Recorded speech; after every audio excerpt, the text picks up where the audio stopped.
The global economy right now is in a state of clown car chaos as the Donald continues to escalate his trade war. It's the tariffs, the rhetoric.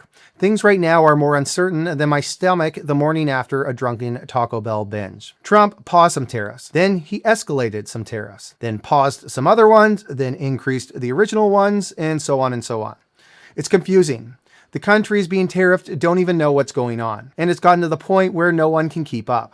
He most recently lifted a bunch of tariffs on tech products, including computers and smartphones from China, after realizing that the Apple cult was losing their minds. Originally, Zero Hedge told us China couldn't win, when it turned out all they had to do was wait 3 days. But as I've talked about in previous videos, Trump has clearly accomplished one thing. He has eroded the trust the world had in the United States of America. At the epicenter lies the US bond market.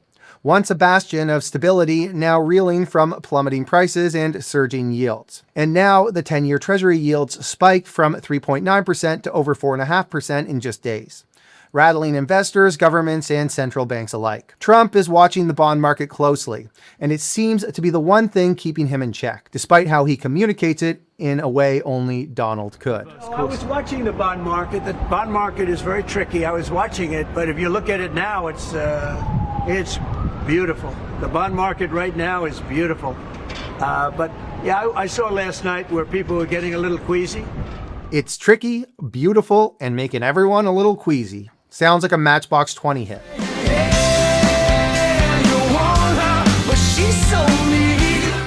Now, we don't know exactly who is selling, whether it's foreign powers like China and Japan or institutional investors. The Treasury market is amplifying fears of a dollar crisis.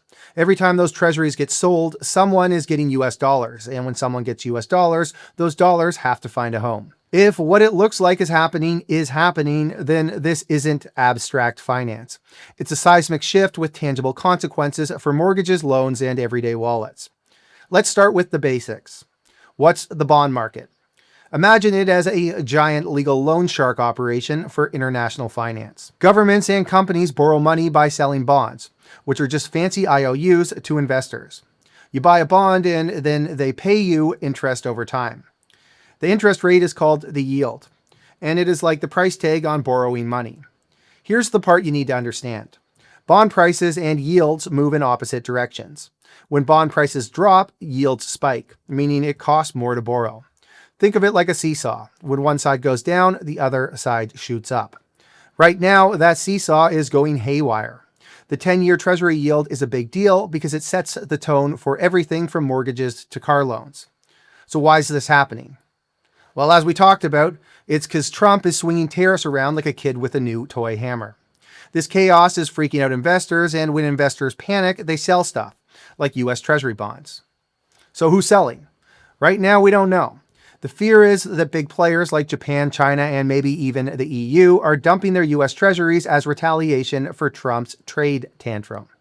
When they sell, bond prices tank and yields soar. This is the worst self-inflicted policy wound I've ever seen in my career. The main wonk nails it, saying that America used to export 3 things better than anyone: trust, stability, and US dollars.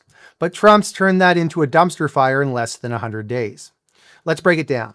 Trust, gone, thanks to the erratic tariff threats. Stability, out the window, especially when the policies change by the hour. US dollars?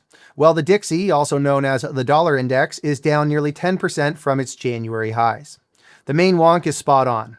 Investors are bailing on treasuries and the dollar's taking a beating. It's not just a market hiccup. It's a sign the world's losing faith in Uncle Sam. Then there's the Federal Reserve. Rumors are swirling that Trump might try to fire Fed Chairman Jerome Powell if he doesn't swoop in to buy up all these bonds and bring the yields down. That's like sacking the referee because your team's losing. The Fed is supposed to be independent, not a political lapdog. Printing money to buy bonds would hurt the value of the US dollar.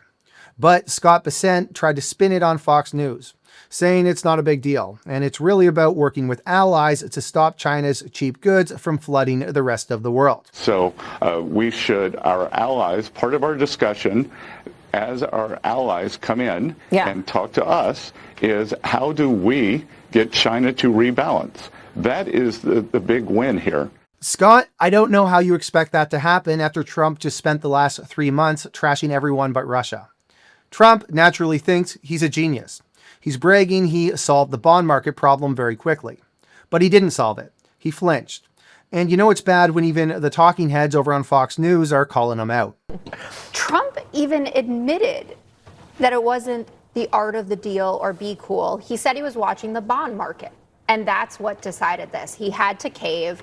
I think CNBC's Steve Leisman, he said he didn't just flinch, he ducked. Okay, so here's where gold struts in. When trust in the dollar wavers and the world feels like it's imploding, people run to gold. It's the financial equivalent of hiding under your bed with a flashlight.